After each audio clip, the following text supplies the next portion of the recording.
All right, in this week's lesson, we are going to be looking at sayings of the wise, which is a portion of Proverbs that is found in Proverbs chapter 22, verses 17 to 24, 34. The unique aspect of these sayings is that they bear a close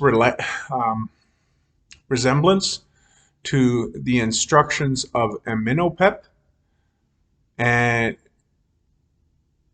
an Egyptian proverb collection. Both emphasize the role of court officials, as well as the number of 30 proverbs being stated, and they have some similar content. You'll also notice at the end of the sayings of the wise, there's further sayings of the wise. So there are actually more than 30 sayings, but they classify it first as 30, again, being similar to these Egyptian proverbs. Proverbs 22:17 to 21 serves as the introduction to the 30 sayings.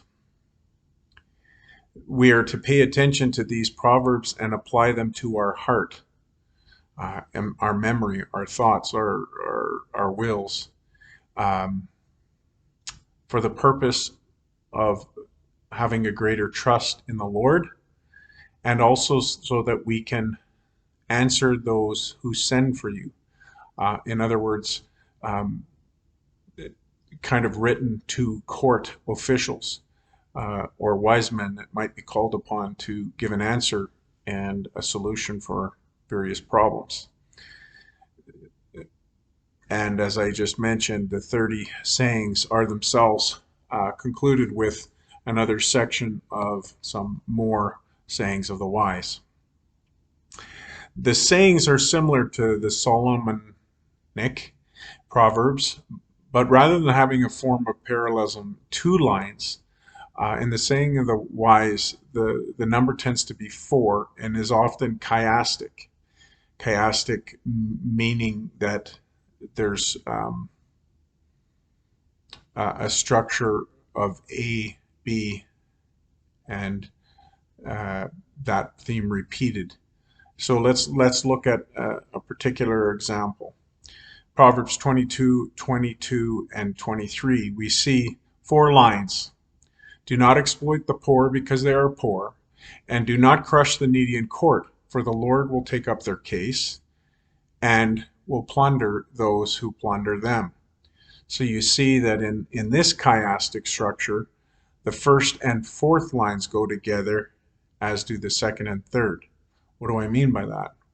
Well, there's a reference to not exploiting the poor because they're poor.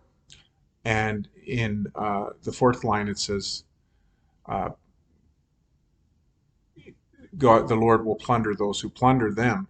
And that's making reference back to the poor. And the 2 middle lines, and do not crush the needy in court, for the Lord will take up their case. You see that the connection with the court is made in both instances, with the Lord taking up their case, which is a legal expression. But that's not the only form of chiastic there can be, and there's a number of them in these proverbs. Look at the very next proverb, 22, 24, and 25. Do not make friends with a hot-tempered man. Do not associate with one easily angered, or you may learn his ways and get yourself ensnared.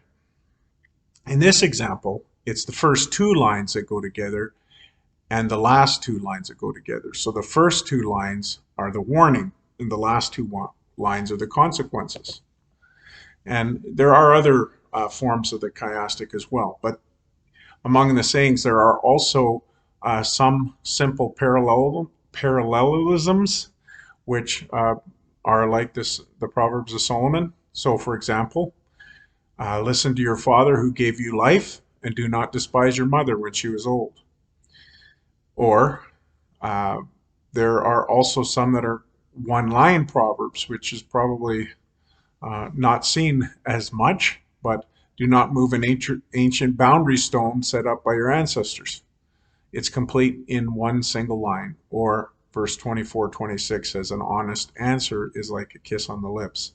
So here we see that it can be a shortened proverb of one simple quote. And contrasting that, there are also other examples of extended proverbs. And the best examples of these are Proverbs 23:29-35, in which we get a very extended description of both the feelings and the consequences of overuse of alcohol, a description of a drunk person that is very telling.